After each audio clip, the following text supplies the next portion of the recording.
Welcome, ladies and gentlemen, to another episode of Poppitt's Corner, episode 63. I got my main man, Mr. Carlos Cruz. How you doing, sir? Excellent. Wish Thank I you for can having me again. shake your hand, but I can't right now. Good. So 6 feet. 6 feet. That's right. We are broadcasting, obviously, in your lovely studio here, in somewhere in the deep dark depths of Southern California. And I want to thank you again, obviously, for having me, and thank you for what we're about to do today. So I'm really excited because I've never done it before. Usually, like, people always ask me to review records, and I just don't because I don't like reviewing. But I figured if we talk each, because I need to know backstories before, like, I can just like either pummel a record or fucking like love a record. Gotcha. So I like to know the ins and outs before I'm like, okay, well now I can reassess like what I was thinking, you know. Sure.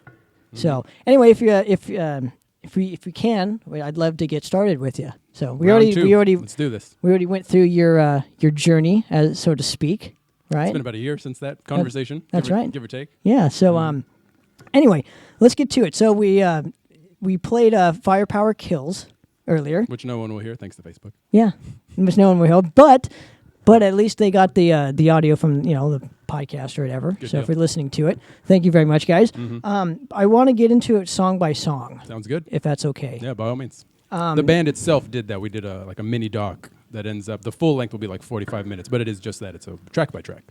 Just to get a little deeper, we ended up calling it The Science of Thrash. That's Keevil's title for it. And again, it's just that. Insight on the music, the writing process, the lyrics, any kind of content. That's more than just the music, to give you some more insight for the people that want that. Right. Some people can take it face value. I love it. I don't. Next. You know, what else you got? But for those who want to dive a little deeper, I'm a fan like that as well. I like to know every little thing about it. What source, what little seed did that riff come from? That riff that changed my life. Right, or like something of the sort. Or like what you were thinking at a time of writing the lyrics, or how you wanted to structure the song. So that's kind of like what I want to talk about today. Anyway, let's go to Firepower Kills. So a little backstory on this. This song was released well before this record actually came out. I think this was like after Power Unsurpassed, which we'll talk about way later. But this song was, I think, another single. Yeah, so ultimately the goal was to have this whole record completed and released in the fall for a tour we already had booked. It was a 2-month tour across North America, Mexico, U.S., Canada, 58 shows in 60 days, and didn't work out. Ultimately, we were on that tour, and we were listening to the record, our manager was listening to the record, and we didn't feel it. It didn't hit us the way the previous one did, and we knew coming off of that one, Woe to the Vanquished, it needed to appear it. There was no way I don't know, a lot of fans like to go, oh, it's not as good as their last one, like immediately, you know what I mean? I'm the same way, you know what I mean? You're critical, like right at the start because you're comparing it. Right. Instead of taking it for what it is. And we decided to take more time. So it delayed it, but we still needed some activity happening. Therefore, we did a rough mix and released it and put it out just for the sake of playing a new song live on stage for that tour. So we wanted something to keep us active throughout that time, something new, something exciting. Ultimately, we knew that wasn't going to be the final, so we took the time and had the whole record remixed, remastered, different team from the last one in order to upgrade it, so to speak. So was this record recorded way before the single was released? Yeah, this record, so I went on tour with Power Trip. I think I left at the end of May, was with them all the way up till like 4th of July. And then literally, whatever 4th of July landed on a Thursday or something, that following Monday, I was in the studio with Warbringer.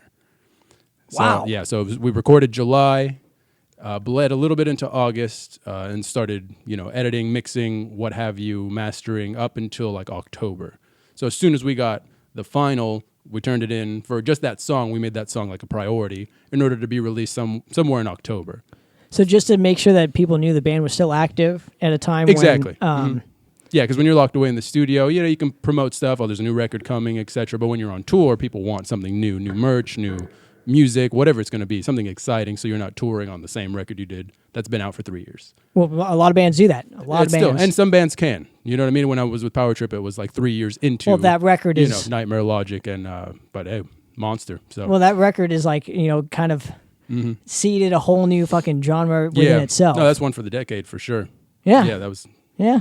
Big fan. Still am. Even on the tour, after the tour I did with them, I was still listening to that record, doing my warm-ups and workouts Yeah, it's or whatever. a great record. Yeah. They purposely don't do double bass. It's like literally And I'm a one of fan the only that. band. I'm a fan of that. It was cool to That's probably why it work works. on. Yeah, sure.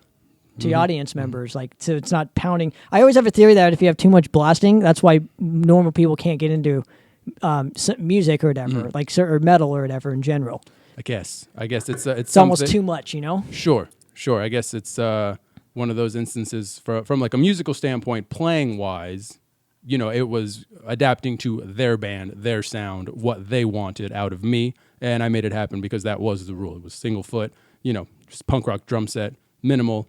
Nothing like the monster you're looking at behind you when I have to do fusion stuff or more extensive stuff with more intricate and demanding bands. So it was fun, you know what I mean, to be able to handle the playing part and then immerse myself more in the performance, you know what I mean, because the music was straight meat and potatoes, and I could handle that no problem and enjoy it. I could feed off of the rest of the guys and focus more on the crowd rather than worrying about, the double bass part coming, the blast beat part coming, I'm playing to a click track, you know what I mean. It was more about playing to the people. And you don't have to play the tracks itself, too. Yeah, exactly. Not with a project like that, you know what I mean? Right. It was like, as long as we get the pocket right and the tempos for the grooves and the fast parts feel right, we're good. So it was a month of that straight into the studio, and then the 3 months, you know what I mean? We started that tour, and I was still driving myself to and from the first couple shows in L.A. back to the studio. So first show was in San Diego. I drove back that night, studio the next morning, played L.A., back to the studio the next morning to try to get this record done. Right. And on the tour, we just ended up ditching it anyway, where we were like, you know what? I'm going to give this to somebody else. I got too close to it, I felt. It kind of choked the life out of it, you know what I mean? By dissecting it and really holding a microscope over it.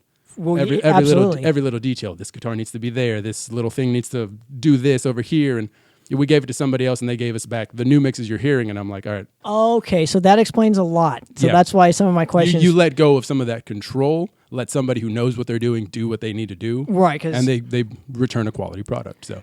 Okay, so I'm going to ask this right now since we brought this up. Yeah. So I generally loved the record, and thank you very much for sending it to me a couple weeks early, so I can check it out and stuff. But I generally love it. I think it's a huge step up from Woe in certain areas, as far as getting back to the songwriting aspect that Warbringer is so has kind of, I don't know, ever since John Locke's kind of left, that kind of aggressive songwriting has kind of shifted on Woe. But this kind of thing you kind of brought it back for this one. So that's why I really love, especially the last three tracks. They're very different, and then you still have meaty fucking songs or whatever that we'll get into. But what is your preferred desired mix of just a metal record in general? It would depend on the time. Ultimately, things change over the course of time due to whether it's the band itself, the players, how old they are, their experience with whatever's going on, the budget they have to work with said producers, and even the studio staff and their experience. You might get somebody who's world renowned now, but back when he did his very first record, you know what I mean? He was making mistakes left and right. Right. So ultimately that all plays a part. There's a reason that, Ride the Lightning sounds the way it does and the Black Album sounds the way it does. That's a progression between everything. Right. But I'm just talking about as far as this instrumentation, this instrument, this instrument. What is your preferred? How do you like your metal record to sound? Well, luckily, doing the multi-instrumental thing, I have an ear for space, and everybody works as a unit in order to give you the sum of the whole. If I were just a drummer and I was just going to go, the drums need to be louder, then obviously that would be to my preference. Right. Records like Death's Leprosy are kind of like that. The drums are hella loud. Stuff's, the rest of the band's a little underneath that. You know what I mean? So I love the crushing snare on that. Same with Sepultura Beneath the Remains. The snare sits above damn near anything else on that record. That's how I felt about this record, though. Okay. So that's why I brought it up, because Gotcha. It felt like... See, now that was not my choice. See, I let those decisions go. Right. I let those decisions go. So I do like the balance of drums, guitars, bass. Everything has a space to fill in order for my ears to, right. immerse myself in it. You know what I mean? It's I get that bottom, right? Yeah, that's and I get that sizzle. Yeah. So I'm a fan of how the new mix engineer Zach Oren, who we worked with previously on the Last Ex Mortis record, Worked with him on the Machine Head stuff we were doing. So I went back to him and I was like, you know what? I'm going to give this to you. You know, you mixed the band's second record. He mixed Waking Into Nightmares, which is some of Warbringer's fans' favorite record to this day. So he had a history with the band. He knows extreme metal. And I think that was like the key is you find somebody that knows the genre you're a part of. And knows the band and how they kind of work. Sure, yeah, exactly. Knows a little bit of the story, knows what to expect. Right. And can take it somewhere else. You know, he sent me roughs, but ultimately the roughs I let it go, and if I put it up, I didn't think about it too much this time. You know, does it hit me in all the right places? Right. Does it trigger all the senses in order to give you like a fuck yeah? Right. You know, and that kind of sense of approval. So awesome. And that it did. So personally, it changes from record to record, but for Warbringer, I think this is like the cleanest, the clearest, and the most like powerful in terms of like production. The last one was a bit more round, a bit more bottom end, a little more organic. The one prior to that was probably the rawest thing we'd ever produced. I think that's the fourth one.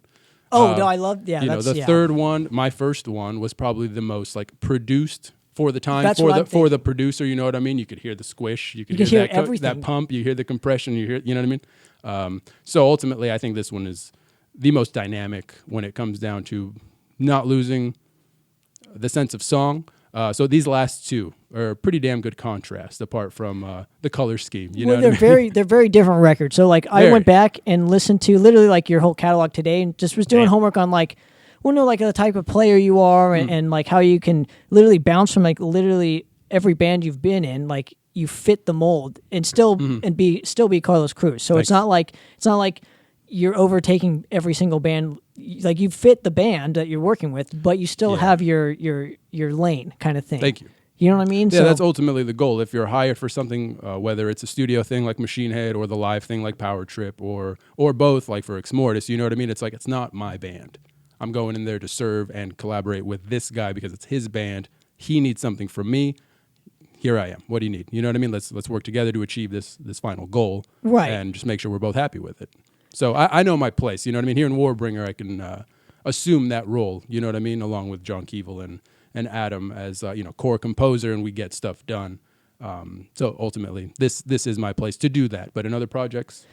And I was noticing, too, like, and we'll get back to the song-per-song basis, but I was just noticing, like, you're the kind of drummer that does both. And what I mean by both is that there are tom players and there are snare players. So they rely heavily on the snare to do a roll, and they do rely heavily on, or you rely heavily on toms. So I always equivalent drummers that way, where it's like he's more of a tom player, like he relies solely on the tom. You're both. Thanks. And I've noticed you're more on That's a cool on the toms during this record, as opposed to say the first record you did, Worlds. Sure. So, like, I noticed more snare rolls kind of thing. Interesting. Okay, cool. So, like, that's why I was looking. I'm like, he's kind of changed his own style without him noticing. Or he's just gotten into more music, probably, to incorporate I haven't noticed. Truthfully, I haven't noticed. That's interesting that you bring that up, but I'm glad that you have an ear for that just as a fan, because you could hear it from and I'm also this playing perspective. A band no, fully. And stuff, you have the background, but in terms of me personally, it's like you're watching from over here. I watch from behind the kit. So ultimately, it's like, I guess I don't really think about that. That's really cool. With this record in particular, though, again, I was gone on tour. We never rehearsed. Like, I went into the studio, and some of these songs I was playing for the very first time in my life, and I had to lay it down for the world to hear. You know what I mean? So a lot of that stuff ended up being in the moment and just kind of like whatever bag of tricks, so to speak, my go-tos, whatever's gonna happen naturally, ended up just happening naturally. You know what I mean? It's like, okay, if this is the groove, or if this is the fast beat, or this is this type of beat or whatever, or this is a part where there's this type of double bass, whatever ended up happening, just kind of happened. You know, we went back sometimes, but really a lot of the tunes that weren't rehearsed, the only one that was played prior was Firepower Kills. And then two of the songs I had written with Adam in the garage, old school. But but ultimately, the majority of that entire record was like, in the moment, the record button's on, what are you going to do? Well, I found that pretty interesting this time around, because Whoa was like, we rehearsed that day and night. You know, going into it, I knew every little nuance that I was going to play. This one was kind of just like more free. Mm-hmm. And now I think with playing in presence and stuff like that, that probably helped shape that for you, that you were used to doing that probably, so you couldn't have that you couldn't with, have that same those with tools. same in with your playing toolkit. with Poland and Ohm and doing that thing. A lot of it was, when Chris plays a solo, a lot of the time he never repeats himself. If you catch him on a recording, you might love that solo, and if you see that same song live, you might not get that solo you want. It's not like a heavy metal context where it's like, if this guy is in this band and he's not the original guy who wrote that solo, he better play it note for note.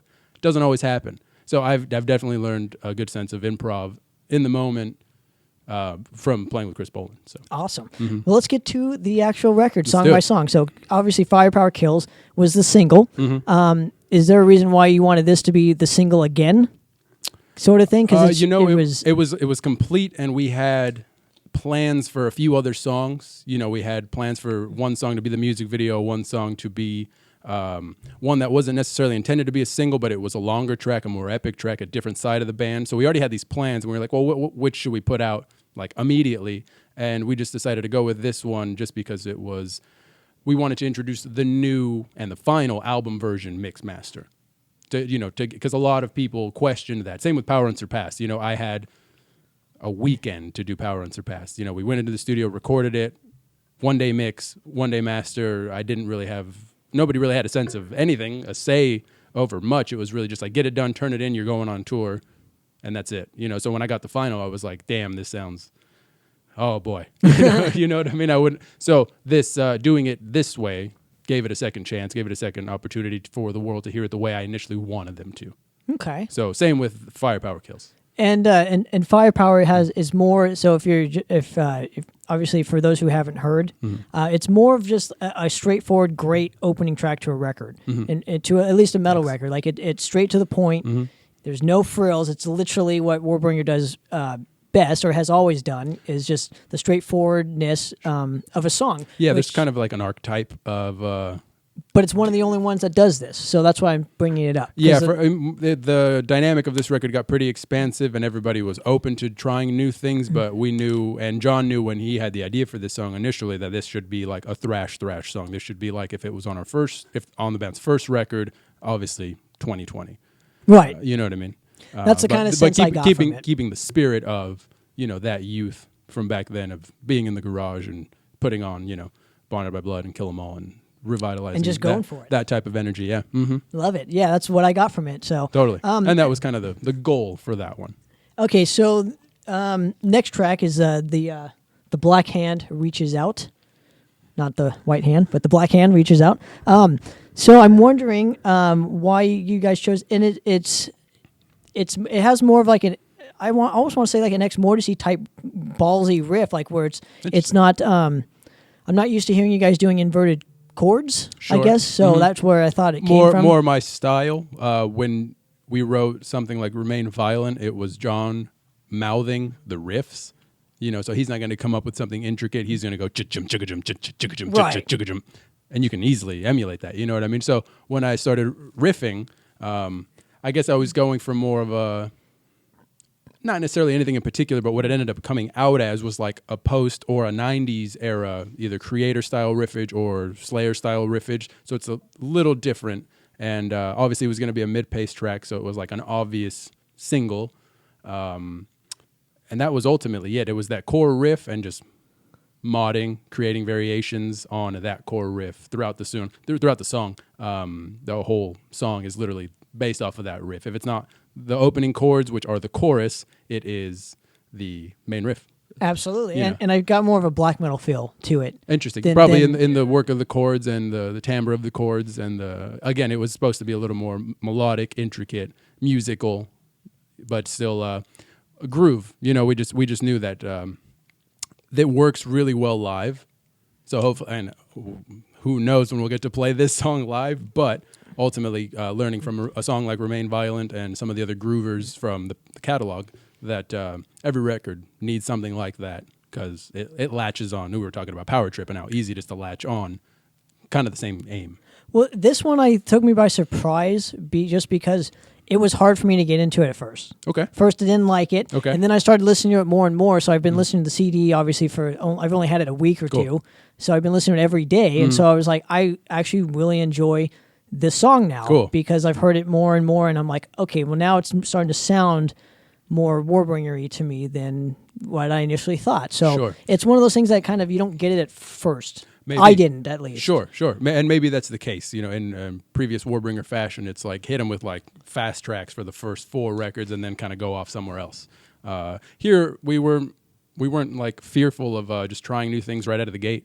So, you know, hit them with what they want, opening the record, and then go in a different direction. Because the record ended up going in so many different directions. We had so much music, and it's when you look at the 10 songs as a whole, it suits the dynamic, I feel. Absolutely. That's what I'm saying. But it's a grower. It's a grower song. Cool. Okay. Good to know. So, and then obviously you did the music video for it. I didn't even notice that you guys played the parts. Right. Until... I'm glad it was shot that way because you couldn't tell unless you were like really watching. You know what I mean? I mean, I can kind of tell Adam, but I couldn't tell Keeval. Okay.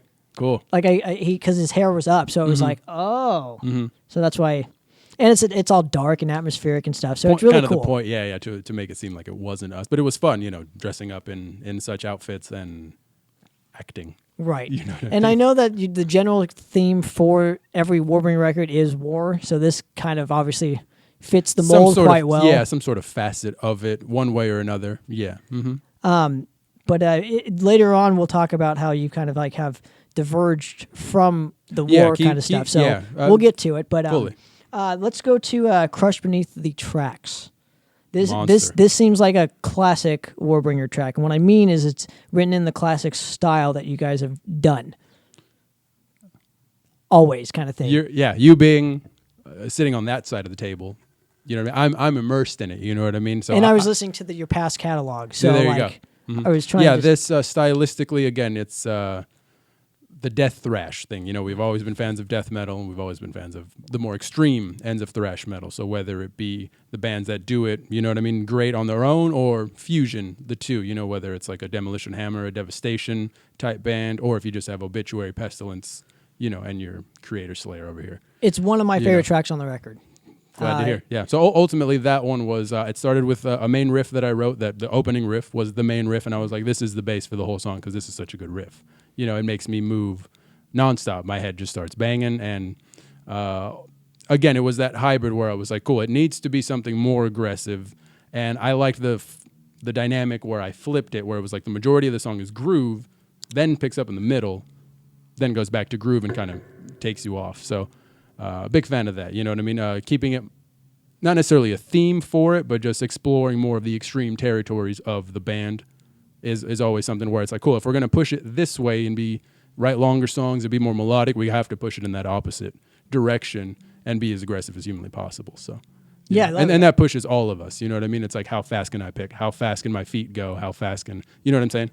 Absolutely. So now we're going to talk about Defiance of Fate, track 4. Super different. Was not expecting this at all because I was always wanting.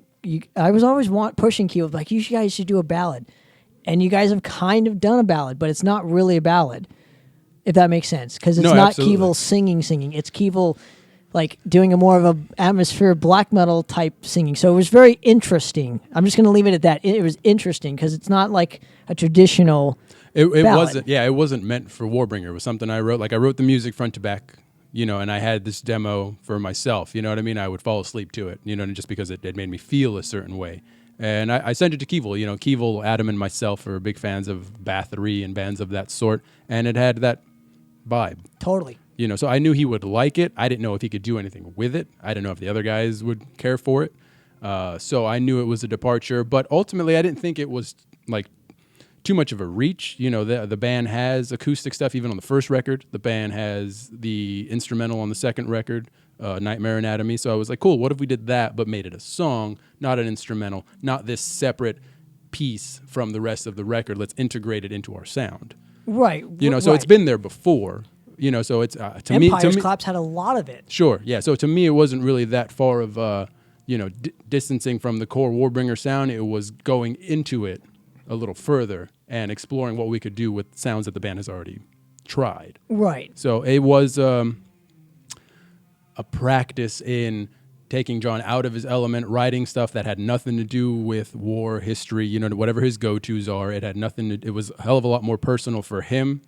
And him and I, had a lot of conversations about that and kind of went into depth of like, what is the appropriate content lyrically for, music like this. But I mean, I had such a good time recording clean guitars and acoustic guitars and just layering harmonies and exploring stuff like that like is really, it evokes something really rich inside of myself. Every time I listen to it and I hear that ending harmony just stack like Thin Lizzy, I get chills down my spine. You know what I mean? So that's personally one of my favorite songs that I've ever been a part of writing, for sure. I love it. Probably my favorite song on the record. mean, I like it. I like it, especially musically. Thanks. I think it's really, it's you're setting you guys are setting yourselves for like, for the next record or the record after to do more things like that. So I always like it when bands go for that instead of just rehashing literally the same song every record. Excuse me. Kind of thing. Yeah, So. no, I agree. And I don't think it's anything most metal bands, from the greats, from your Priest, your Maiden, whatever, to the thrash scene and the bands that explored it within the thrash scene. You know what I mean? You have your Fade to Blacks, you have your Cemetery Gates, you have those types of songs. Beyond the Realms of Death or Remember Tomorrow or something of the sort. It's been done. Yeah. You know what I mean? It's not too far-fetched to have something like that on a metal record. So that was us exploring that ground. Love it. Mm-hmm. Yeah, me too. And it is a longer piece, but I think where it sits, coming from, the first 3 tracks and then the track that's going to immediately follow it, I think it suits the big picture. Absolutely. Mm-hmm. And I like that it's track 4, which track 4 on like every record is a ballad. Placed, where I felt it should have gone. And that's something that I just like. I kind of already knew it needed to be there because if you put it too late, it wouldn't stand out and it might drag, but if you put it early enough, you could follow up, with bangers before and after it and kind of sandwich it in between some aggressive shit. So that seems to have its own place, to have its own life, Absolutely. You know what I mean? And really be distinct. So I think for Warbringer, it's going to challenge a lot of fans, but everybody that's heard it has wrote to me saying, I like it, I fuck with it. I think now most people aren't like, overtly critical. I think a lot of the people, thanks to the internet, we have so much information. People listen to more music than just one type, you know what I mean? So you mess with different types of stuff, whether it's stuff from your past, there go the police, or, anything that's new that you just kind of care to venture out, especially now, everybody's sitting at home, just like consuming everything that they can through the screen. Me personally, I have a very eclectic taste in music, so. Me too. So if it suits Warbringer, I'll introduce it. And if it doesn't, I know it's not. You know what I mean? I have a pretty good, general sense of what general works. sense of what I want to do and I want to accomplish. So some songs are for me, some songs are for the fans, some songs are for live. That one will probably be really challenging, but hey, the record is forever, and I'm glad of that. Absolutely. I'm glad that that's a part of it. Absolutely. I'm not knocking it. It's just, it's different. Oh, yeah, big time. Big time. It's going to challenge a lot of people, and I hope it does, and I hope that they, like you said, Black Hand didn't do it for you, but when I first saw people reposting it, they loved it. So I was like, cool. No wrongdoing there. You know what I mean? It's just a headbanger. Right. So this is a grower song, too. Yeah, see, exactly. So this might be one of those things where you have to kind of give it a few passes in order to get it. Well, yeah, and I for sure need to, So let's go to Unraveling. So track 5 is Unraveling. So it's a total ripper, but it takes me back, and I know you weren't in the band around this time, but you obviously were hanging with them around the War Without End era, and this track reminds me of a song that could have been on that album because of Kiefel's vocal delivery. Yeah. Because it's just it's rapid fire. Right. So yeah, I mean his influences, and we mess with that a lot, whether it's like, usually our go-to is Old Sepultura to Morbid Saint to Demolition Hammer when it comes down to the rapid fire vocals and how he can execute that. So if he was going to go in this direction of extremes with doing the whispery type of, ambient or, more atmospheric type of vocal, then I was like, bro, we've got to go the other way. We've got to hit, the fastest BPM we can for your voice and execute those types of cadences, you know what I mean? Like, as precise as you can do it, you know what I mean? Because I know you're all about that, and you did a fucking great job. Yeah, I think you did it's too. It's fucking vicious. And lyrically, too, you know what I mean? It has to do with some heavier things, you know what I mean? Again, the introspection and the darker side of introspection of like, why do I still put up with this? I could end all this right now if I really wanted to, you know what I mean? But, it goes with a metal song. Absolutely. There's a lot of... Ultimately. I've noticed there's a lot of variety as far as lyrical goes, but... and I'll get to it with you. But musically, yeah, it was kind of not a two-parter, but when I presented the initial riffs, I had written the front half of the song, and I knew it was going to be a burner. I didn't want to treat it like Rain and Blood, where it was just like a minute and a half and call it. He felt it should be a little longer and it should go elsewhere. So I ended up taking the main riff, which is like the main verse riff, and then kind of modding it and creating this whole intro out of it. So again, that death thrash vibe, where the front half is just burner and the second half is like super guttural, super death metal, vocal style again, vocal layers of his voice, a more guttural voice. Yeah, a lot of cool stuff in there. Absolutely, absolutely. Track 6 is Heart of Darkness. Very atmospheric, very black metal, and there's a lot of black metal on this record, as opposed to, say, the last one.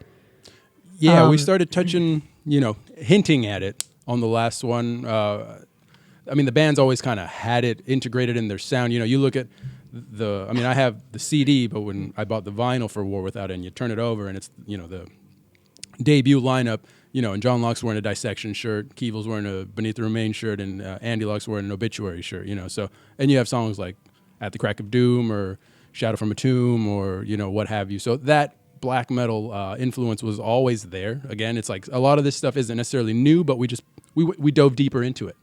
Because Adam's very much integrated into writing a style that's not so thrashy, not so riff-oriented, but really musical. And he writes these like really melodic, rich riffs. Mm-hmm. So that's a lot of his music on that tune in particular. So I took it and I was like, oh, cool, well, let's have the bass player do this line instead of you doing this line, and this could be the main riff. The waltz time thing was new for us. The storytelling was different for us. It's a long song. It really is a long song. We took chances on this one. It's like a 7-minute long banger, pretty much. Yeah. And I like that you incorporate. I mean, you guys have always incorporated the bass. I always that's like a highlight for sure. I always like it when bands incorporate more bass, because I always feel like the bass isn't showcased as much. And I know we have some good players in especially records. Yeah, especially in our community though. Like out here, we have so many great musicians that absolutely get over this one in particular. Yeah. Major kudos to Chase Bryant, who's been in the band.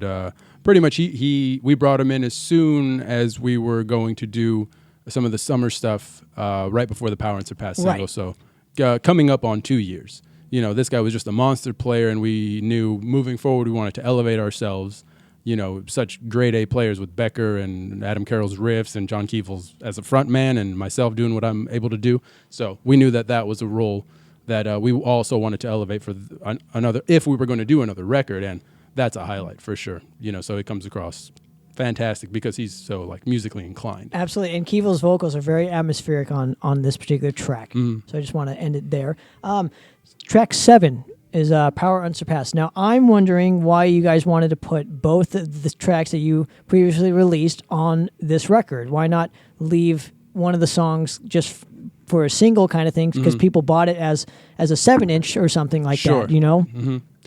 At the end of the day, when I heard the final, however many years ago for Power Unsurpassed, I knew it was a great song. I knew it was something different for the band, but ultimately it didn't see the light of day the way I wanted to present it to the world. You know what I mean? It just sounded like a rough demo that maybe I could have done a better job had I been given the time or budget. And it was originally, we were going into this record just talking about remixing it as a bonus track. So it was only supposed to be a bonus track, really. It wasn't supposed to be on the record. But once we gave it to Zach and he mixed the thing, and then Justin over at Sterling Audio mastered the thing and gave it back to us, we heard it and we didn't know where to place it. But originally that song wasn't on the track list. It was a very last minute decision of like, do you want to include it? And then once I kind of slipped it in different spots and see if it didn't feel forced. I didn't want it to feel forced. Right. You know what I mean? I was okay with it just being a bonus track, you know what I mean? Remixed, remastered, whatever. But it suits because it comes off of such a long song that's so twists and turns. And as soon as that comes on, it's just fucking right. You have to have both. Exactly. And I think that contrast is good, especially in the track order, coming from Crush to Defiance to Unraveling to Heart of Darkness to that song. Right, there's a general theme here. Yeah, so the back and forth between dynamics makes whatever the dynamic is of being extreme or being, expansive. Well, yeah, even that much more like separated. Well, because you don't want too many just bangers. You want some like some other stuff filled in between. Yeah, Rain the and Blood's bangers. been written. I could try to write a record like that, but it'd be fucking difficult. Well, if you're doing for 50 me. minutes of music, I'd say it wouldn't be that long if that was my intent. But ultimately, yeah, this was that was something I just felt like that dynamic was missing because the last 3 songs, Keeval was really bent on like leaving them as they were and didn't want to mess with that flow. And I was totally fine with that, but I knew they needed to be broken up by something just a little more meat and potato. love it. Without the overdubs and without the layers and without the being so like melodically inclined. And it was there already. Yeah, it just needed to like break your neck and make you want to fucking pummel shit. So we need both. Absolutely. Fully, That's what makes great records, in my opinion, is having that those different dynamics and different flavors. Let's go to The Outer Reaches. It's one Please. Yeah, what do you think about it? I love it. Like I told you in the parking lot when I got here. Yeah. The last 3 tracks to me are the best on the record. Thanks. Those Cool. are my favorite Songs. the songs Cool. off the record. And I was just curious as to if you guys like if those were like the newest tracks, because they kind of felt like they were the newest of the new for this record. Do you remember if they were or not, or did they just mesh so well that it was just like it was just one after another? I think there was a different energy for those 3 because prior to that, everything had already been definitely everything was already written, but Keeval and I wrote Firepower, then Black Hand, Crush, Defiance, Unraveling, and Power and Surpass were me by myself. That's a lot of Yeah. You're very musical Thanks. genius there. So then I took and collaborated with Adam on Heart of Darkness because it was such a big piece. So we all chimed in on that one because everybody played their part. So here is the very first time that Adam and I got into the garage. For whatever reason, everybody's has their daily lives. We live hours apart, so it's not always convenient and easy to get into the same room. So when we could do it, the next 2 songs on the record, we actually wrote together. Right. In the room, me behind the drums, him with his rig. So that has a lot to do with it. Just being like those were played prior to entering the studio. So we had an idea. That one in particular, I think it was just kind of bullshitting. He didn't really have these riffs prior. He was just kind of pedaling and kind of warming up and doing that, and he just kind of stumbled upon this set of riffs. And that was it. We were able to write it in the room together. I'm pretty sure I have some sort of just simple setup like this, you know what I mean? Just mic in the room, not even fancy or anything like that, just to get the sound, to reference the riffs back later, or even my phone, just the voice memos on and left in a corner to try to capture us playing in the room. So this one and the following track were us in the room, and I think that was a very big it made a big difference in the approach to writing a tune. It wasn't me with my laptop, you know what I mean, programming drums and just riffing by myself and kind of taking breaks and coming back and forth. It was, the way a band should write.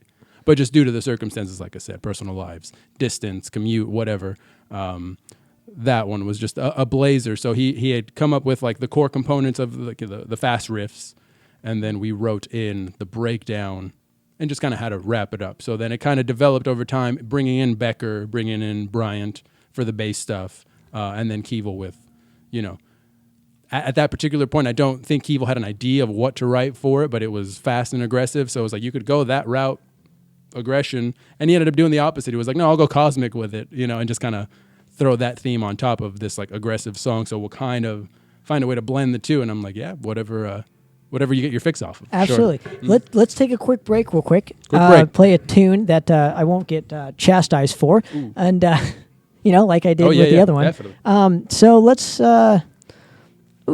do, okay, we're going to go back to a long forgotten band, unfortunately. We're going to do some scoffing here. And we're going to do some Vengeance Has a Name right here on Poppitt's Corner. We'll be back. Yeah, there you go.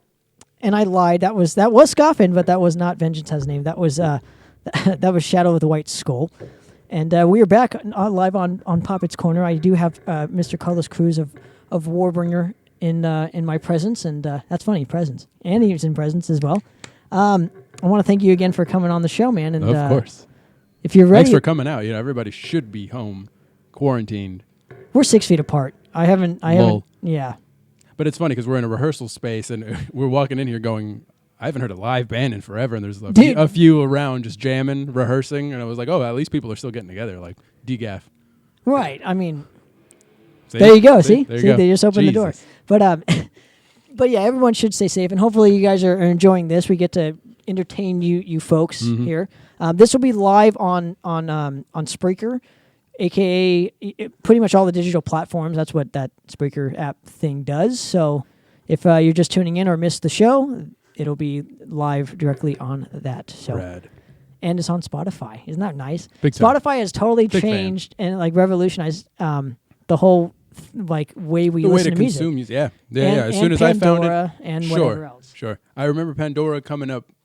First. Yeah, exactly, you know, because it was just radio, and it's like you could find all this new stuff. It's like, oh, cool, I put on Slayer radio, but wait, there's this band that just came on. I've never heard of before, now I got to go find them. But nowadays, yeah, I do recall when Spotify first came out, and I was like, not into it. I didn't know what to do with it, you know what I mean? But now it's obsessive. You know, I travel a lot, used to travel a lot. We'll see when that happens again. But now it's just, you know, like if I can't obviously carry my records around, then there you go, in my pocket. I'm the complete opposite of everybody. I like never use Spotify. No and shit. I have it. I just never use it. Yeah. No, I love it for finding new stuff, putting out new stuff like immediately. You know what I mean? I've been able to work with different groups, different projects, you know, whether it's doing some solo stuff or doing some session work for producers, you know what I mean? And the music can come out immediately. You know, it's pretty easy to go, all right, 2 weeks, this song's going to drop and everybody can have it. Well, the problem with it, and it's just like YouTube, not everything is on those platforms. Sure. So that's why I still like to buy physical media because no, me too.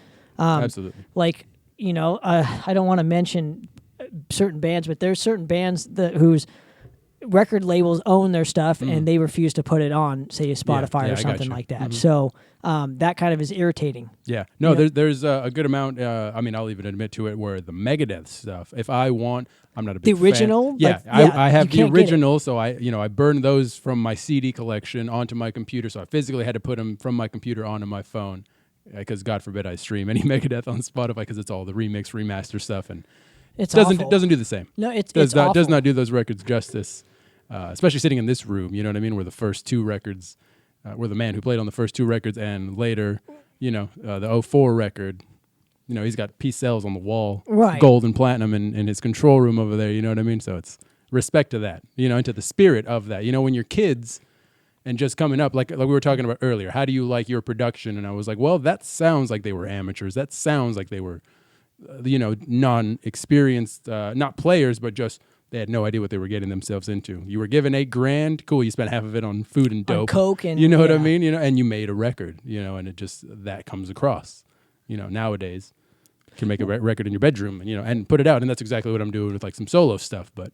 Well, I think, and I'm in the boat where I think the first album only is the only one that needed to be remixed Sure. and remastered. I don't mind the first three because I love hearing the nuances of Gar Samuelson, and then Chuck Baylor for sure. But ultimately, like I knew that as soon as he touched "Rust in Peace" on, that's what I don't felt get. that was kind of unnecessary. But the first three, I mean, they were touched up. It wasn't as dramatic of a change, you know. Well, dude, I think in Rust in Peace, literally he changed the lyrics because he couldn't find them. So I'm like, if I reached that point, if I reached that point to where I'm re-recording shit, like what they just did with Killing again, where he re-recorded the fucking vocals to These Boots, man, and I'm like, why? Why even do? And is it because they don't own the masters, so they want to release it, and because they don't own the masters that they can? I don't But know. even at that point. Yeah, Don't you own the masters anyways, and so you can keep releasing the originals? I don't get it. And that was interesting to me, where there were multiple changes in artwork. You know, just speaking as a fan, you know what I mean. Growing up, finding I was where was I? Somewhere in Mexico, family vacation, you know, as a youngster, you know, I knew who Metallica was, and I started learning the story of Megadeth, so I found a Megadeth CD in a CD store in Mexico, and I found it, and it was like a greatest hits at the time. And I didn't dare think that, the guy who plays on Peace Cells and Wake Up Dead that are on this CD, I'm going to be sitting in the same room with them, you know, a couple years later, 15 years later. Absolutely. I whatever. didn't think I'd be meeting the man and playing his guitar. Yeah, exactly.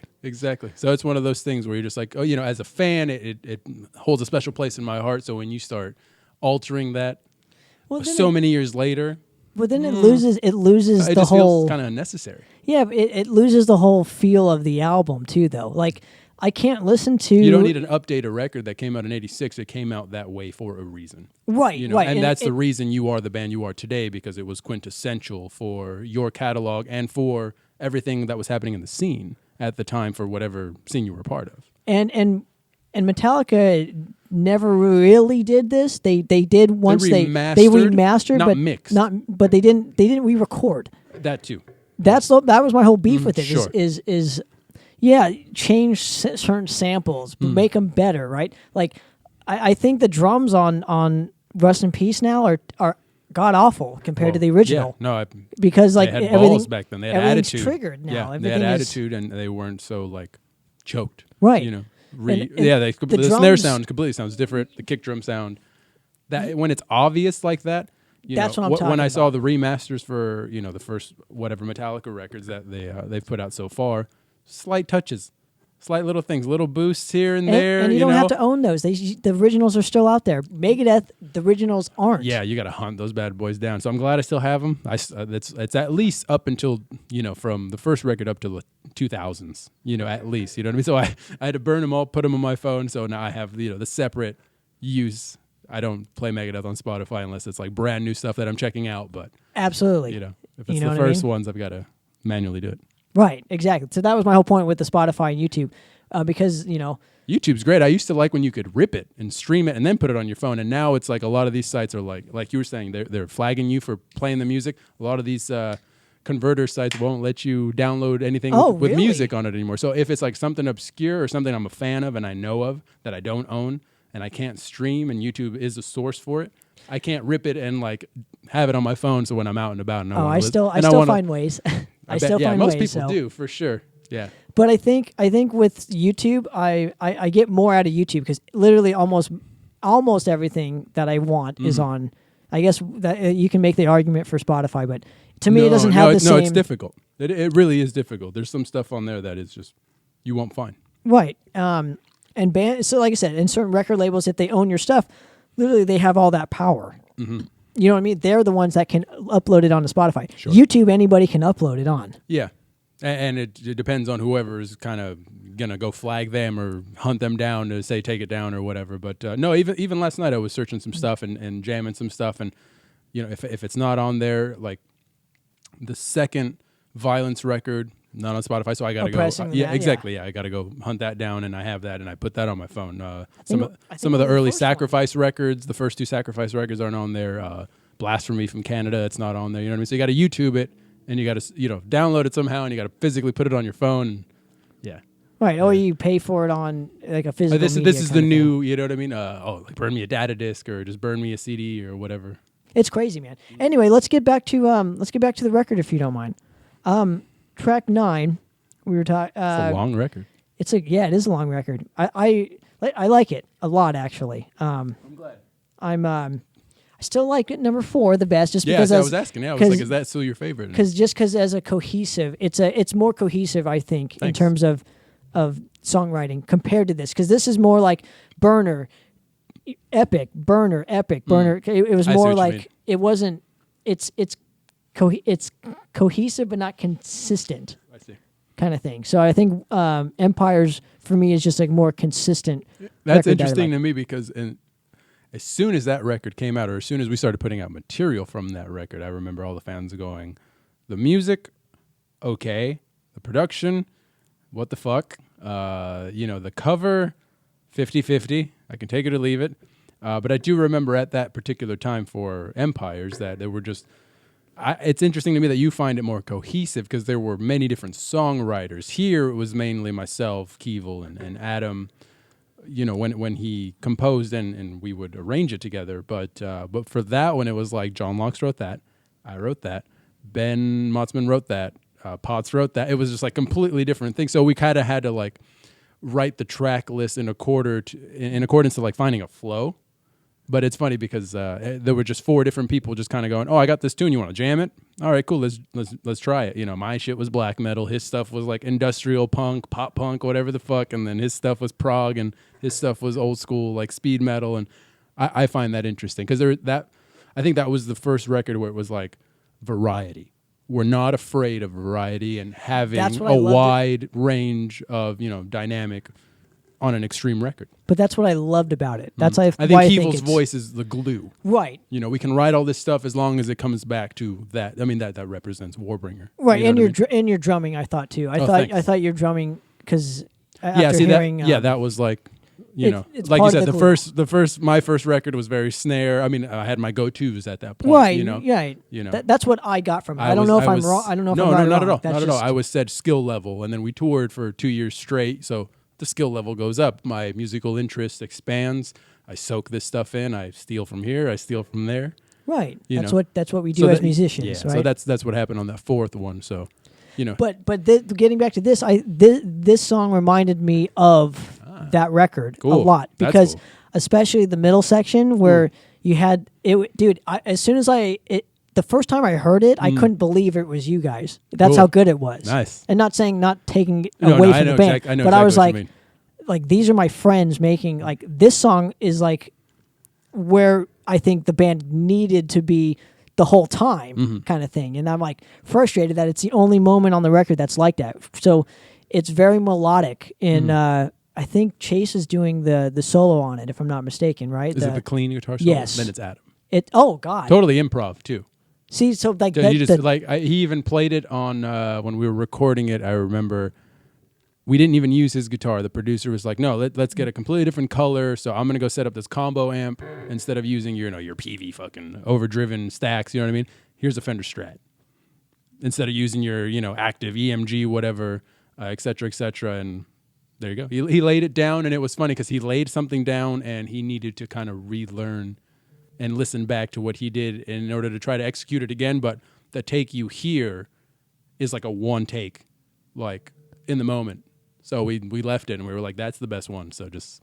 But that's what it was, magic. I was like, couldn't believe it was you guys. Cool. Because I was like, I'd been following the band all these years, and that specific moment was like, okay, now this is what should elevate them to that next level. It's like writing stuff like that, where you guys aren't afraid to be melodic and kind of hit nerves. Like when you listen to, I'm going to go back to Master Puppets. Like when I first heard that, they were hitting certain nerves. I was like, oh my gosh, like music should be like this. Sure. And that's what I felt like with the Notre Dame track, especially the clean section. I was like, they brought it back, and then this fucking like glorious solo comes on, and I'm like, oh, that's like the best part of the record for me, is that that one little thing. It's like got you in the feels. All right. Those little things are what make good records for me. So it was literally about a year ago now, give or take April of last year, when the cathedral was actually on fire, burning, and that was all over the news. It was literally that day, I think it was a Monday or something like that, that he came over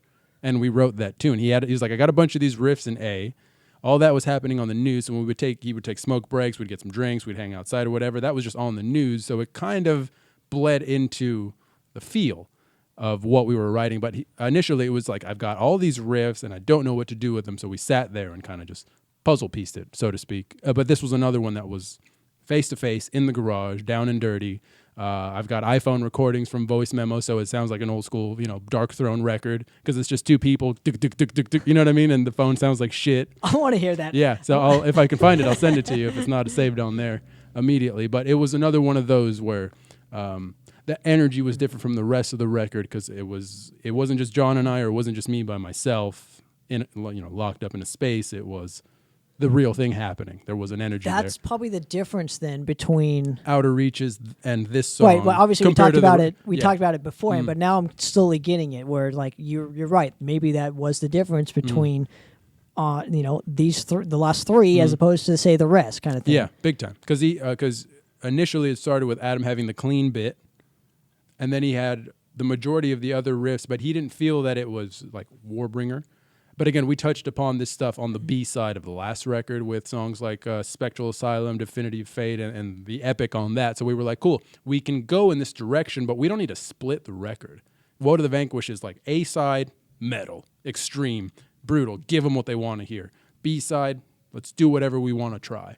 and go somewhere. And people, my boys, my close friends, love the B-side more than the A-side, but that's what they go for when they listen to metal. That's what they want out of it. Me too. That's me too. Sure. So. The majority of our fan base, if you fuck with, the early stuff, then you just want side A or the first 5. We were in Germany on the Vanquish tour at one point and played a show, and this guy came up to me. They are in Germany. Motherfucker was like, new record, first 5 songs, great. Last 3 songs, trash. You should have just fucking released the 5, and walked away. And I was like, that's the kind of fan he is. That guy keeps it fucking true, Teutonic all day. So, I mean, it's a different experience for different listeners, definitely. So again, we weren't afraid to integrate the sound. We didn't need to separate it so much. We were like, let's just do it from the forefront. You know what I mean? It's like, go for it. What have we got to lose? This is our record. If we know it's good, it resonates with us, it feels good. We make these records for us. If they like it, big win. Now that I'm seeing all these reviews come into play, they've all been 5 out of 5s.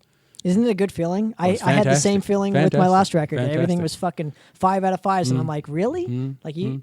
Yeah. So you don't go into it expecting that, but if the reaction is that, and I think it's because of the diversity, and again, people these days have so much information coming at them that they don't want Rain and Blood all over again. You know what I mean? You just can't do that because it was done back then, and it was already perfected. That's like pinnacle. You want thrash that is like quintessential. We can try to do that again. Why bother? Right. To me, it's not interesting. Oh, I just felt like you guys for this band anyway. You know what I mean, and what the players want out of it. You know what I mean. It's again, we all have eclectic taste in music. So, Bass Chase and Becker listen to this, and Adam listens to that, and Kiva will listen to that, and I do my thing. You know what I mean. So coming together, this represents us now in 2020. Exactly. You know what I mean. Yeah, where we are now, we're not War Without End years old anymore. Right. So that nor should you be. Exactly. Though. Exactly. I think it's sustained your guys' influence as far as like you've made 6 records. At this point, you've made 6 records. You can pretty much do anything you want to, just because you've earned it. Obviously, you guys are road dogs, and you've already made the records that people expect you to make. So it's exactly. So that's why you have the beauty of the live set list. What are we playing from the first 3? What are we playing from the 4th, if anything? What are we playing from the new stuff? You know what I mean? And do you ever sit back and because I'm going to do this when our next record is released. It's getting mixed and mastered by Hannes Grossman right now. Sick. Right? Hell yeah. Anyway, but I'm only going to play songs now from our era. So I'm not going to play anything from the first 2 records anymore. So Keevel's quite adamant about that. He's like, the new lineup I think that's should the only best. is the best lineup. Therefore, we best should material. focus on the new record, Woe to the Vanquish, and if and when we have the time, we'll hit the other 4. Right. So that's ultimately it. Most bands do that anyway.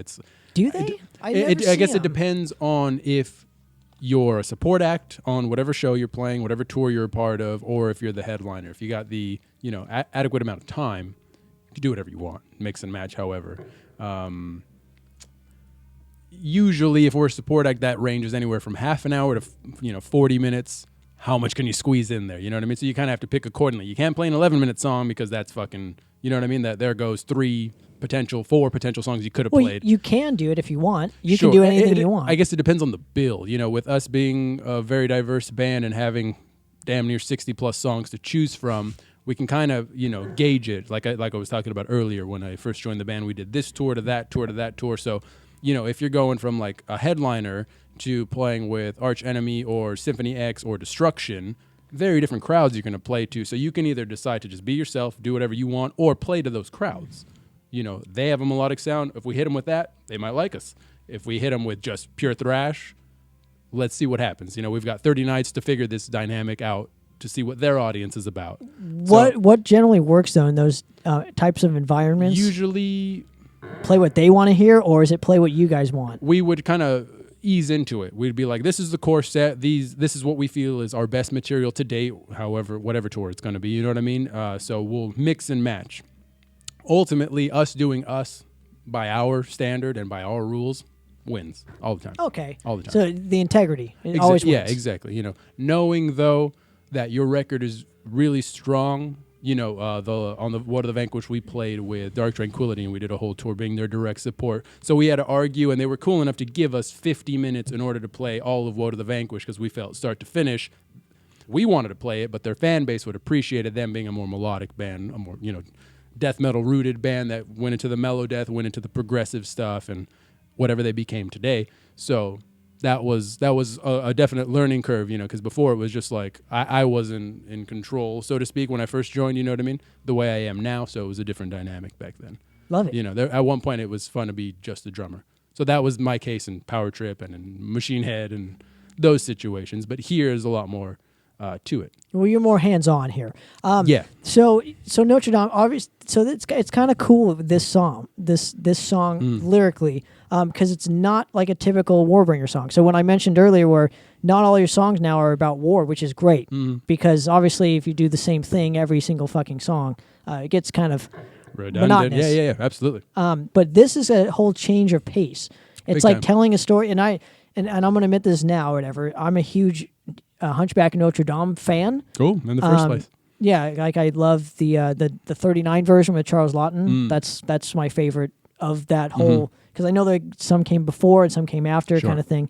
But that is was always my favorite. So I think I locked on to this song more as like yeah, it's about that, but it also carries weight as far as like being like a loner kind of thing. Like you're, I don't know, like it outcast. Right. You could make it a present. You can make a present day relation to it. Right. You like know what I mean? Or just like you can this is relate how to the I song. feel. Right. Regardless of the picture that the song is painting fully. We left it as the working title just because we felt that way. It was the day it was actually happening and all over media and news, etc. So we just kind of left it there.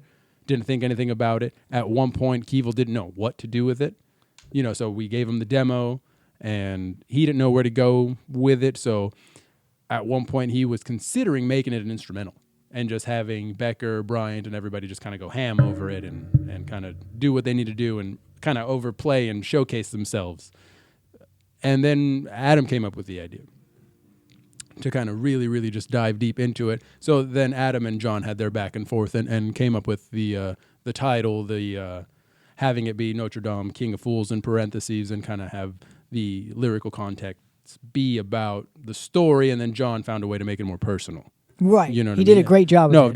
definitely. This record in particular, probably the best storytelling he's done, and I think one of the songs that definitely sparked that on the last record, I think, was the best practice in leading up to this one, obviously, but like The Guns Fell Silent led to him not being fearful of just diving into whatever the hell he wanted to and really just expanding on new ideas that didn't have to deal with soldiers and That's whatever. interesting. He can play to his strengths because that's what he has got a fervor and this passion for these types of things in his personal life. That's his personal study that he does away from music. His history, yeah. Exactly. Anyway, so diving into it and not necessarily needing that to be his go-to, just you give him a topic and you give him some time, you plant that seed, like I planted the seed for Defiance of Fate and Adam planted the seed for this, and then it blossomed into something fucking great.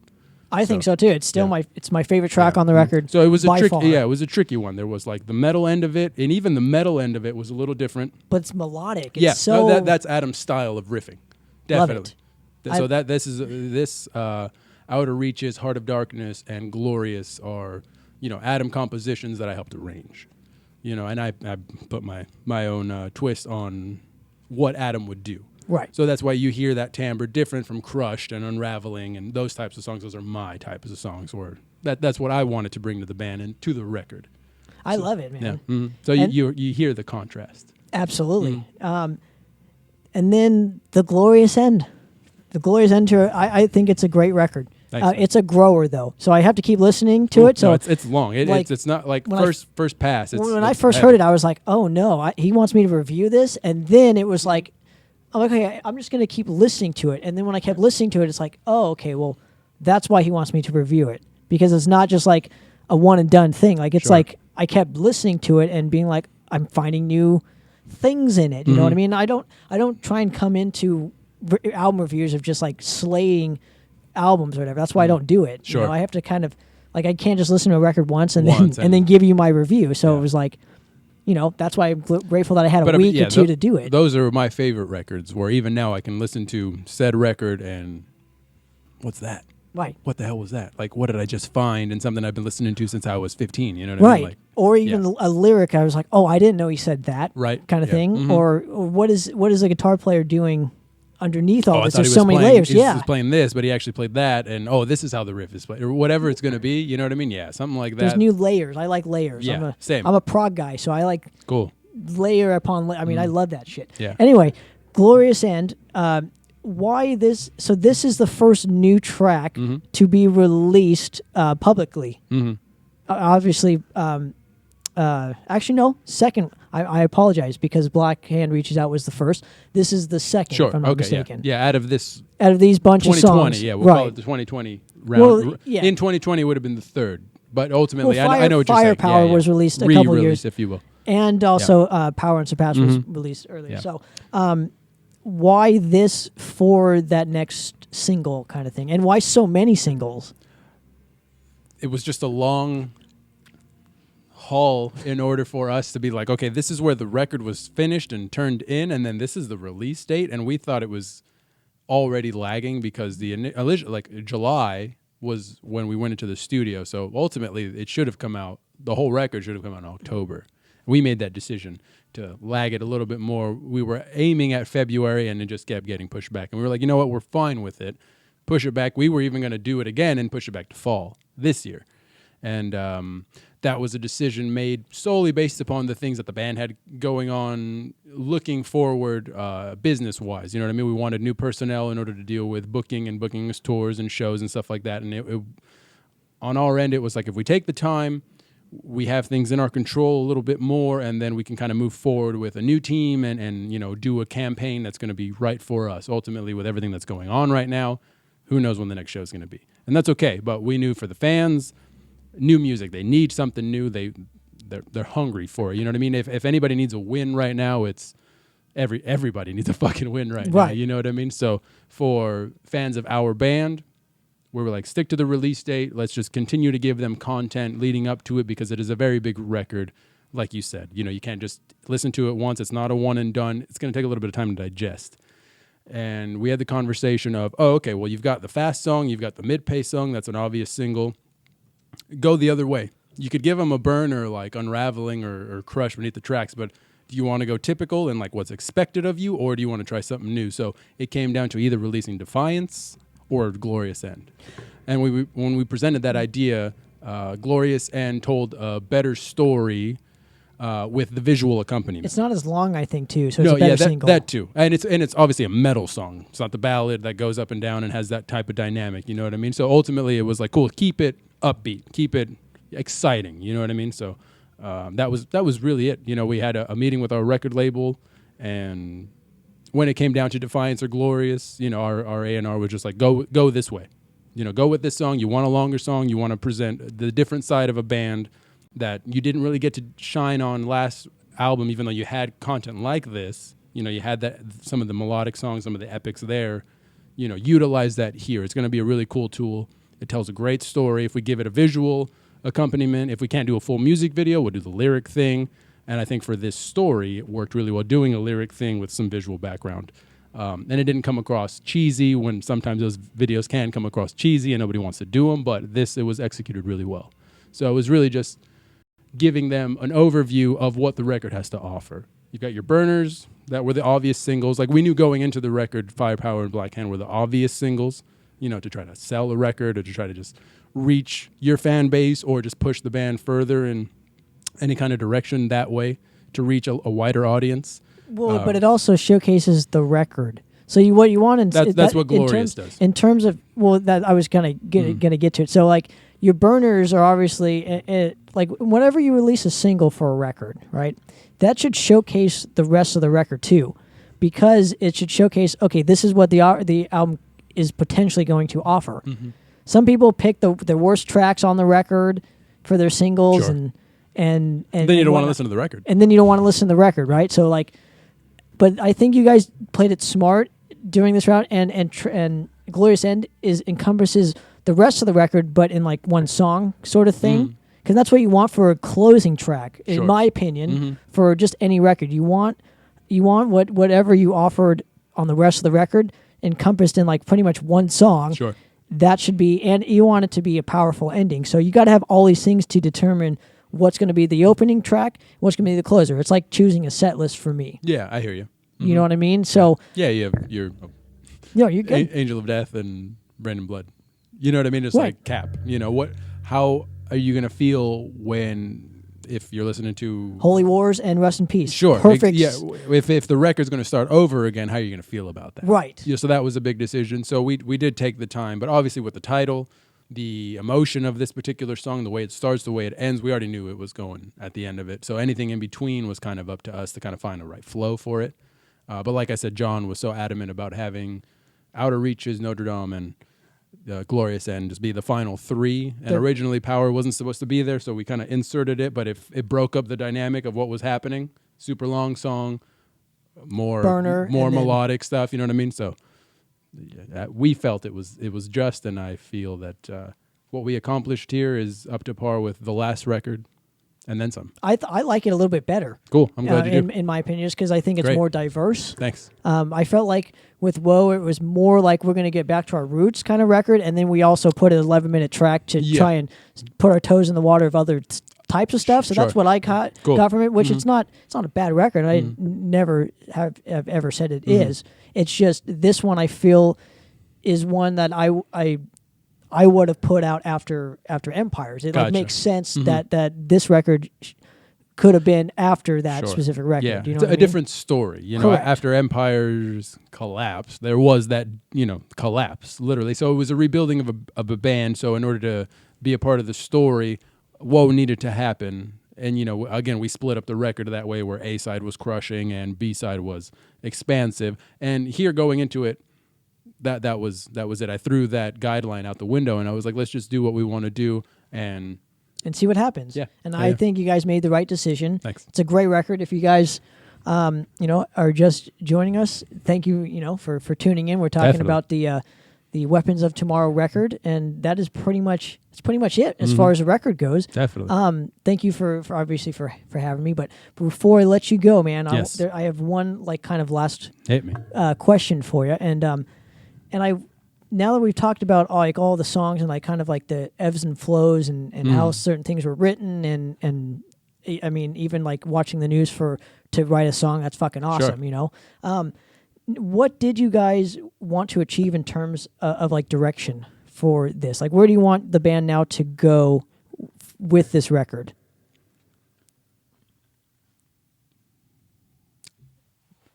It's a new decade. It's one of those things where we find ourselves at a particular place where we are happy to still be a band. It's got a hell of a story, ups and downs. So we're just lucky to be here still. You know what I mean? In a scene that both of us are a part of and grew up in. And, when we would run into each other at shows, 2004, 5, 6, whatever it was going to be, how many of those bands are still around? How many of those musicians are still working at any capacity, doing anything at all? Not a lot. You see what I mean? So that was the difference. So there's an appreciation of that mixed with the fact that there is still a demand for good music. And the fact of the matter is that we know our place, and we're happy to see that all of our influences view us as maybe not equals, peers. They respect us. They respect what we do 6 albums in, and so our peers. Right. All of us, of course. And that's a big deal, definitely. Coming from such a vast city of Los Angeles, where there's so much information, there's so much culture. There's, you could, back in the day was 2 months ago, where you could go to a show every night if you wanted to, and you could consume whatever it is your fix was, whatever you wanted, really. And here, at this day and age, we don't know what the future of entertainment as a whole is going to be, but I'm glad we can still make music. I'm glad there's still that capacity to create art and still put it out there, and thanks to the screen that we're all attached to, we can receive that and we can communicate. And ultimately, this record is, the start of something new. It's a very different world now. We didn't expect this to happen. We were ready to go on tour, later this month. We were ready to start our campaign. Shit changes. So ultimately, we knew we were sitting on a great record. Musically, we knew it was an amalgamation of every record that we had done prior. We had the variety, we had the extremes of all those heavy metal subgenres, and we wanted to mold them into something that we were really proud of, and I think we did that for sure on Weapons of Tomorrow. And moving forward, anything kind of goes. There's really no rules about whatever rules we want to set for ourselves. However, we care to push ourselves as a band, as individual players. Again, we're very eclectic music fans, and that shows in the record. You know what I mean? It's like this guy does what he does best. So if we take him out of that element, present him something new, whether it's John Keevil, myself, whoever's in the band, you know what I mean, and present them with something that's out of their comfort zone, it's going to push them. It's only going to better them, and I think that happens a lot here. The clean solo, that's a first. Those whispery vocals, that's a first. The new bass player attempting something else when his background is over here. Becker, giving Becker these types of solos and these types of songs where his background is over there.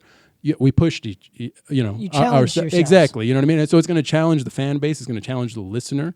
But ultimately, I think they will respect the idea of the band and the fact that they're still a band to even fucking listen to. Because a lot of people praise the last record, and I'm very happy about that. And I'm glad that so far, what I've seen, they praise the new material, and those who have heard the record as a whole and have reviewed it praise that as well. So moving forward, I'm just happy to still be around. Love it. Mm-hmm. Well, thanks so much again for the opportunity, man. The record does come out, I believe, April 24th. Next Friday. Via Napalm Records. Yeah, so you can either dig deep, and whatever your medium is, if you stream it, great. If you want to support the group directly, you can find us online. You can hit our website directly. Like literally in my garage right now is this. I don't have the CDs yet. They're coming soon, but I have the box set, the vinyl. I will have new shirts. So whatever you want, if you want to support us directly, you can find that. So by all means, feel free to reach out. Give me one link, though. Give me the link to it. It would just be warbringermusic.com. Love it. You'll find the merch store there. Hit me up. Absolutely. Another episode of Poppitt's Corner. I'm out, guys. Cheers.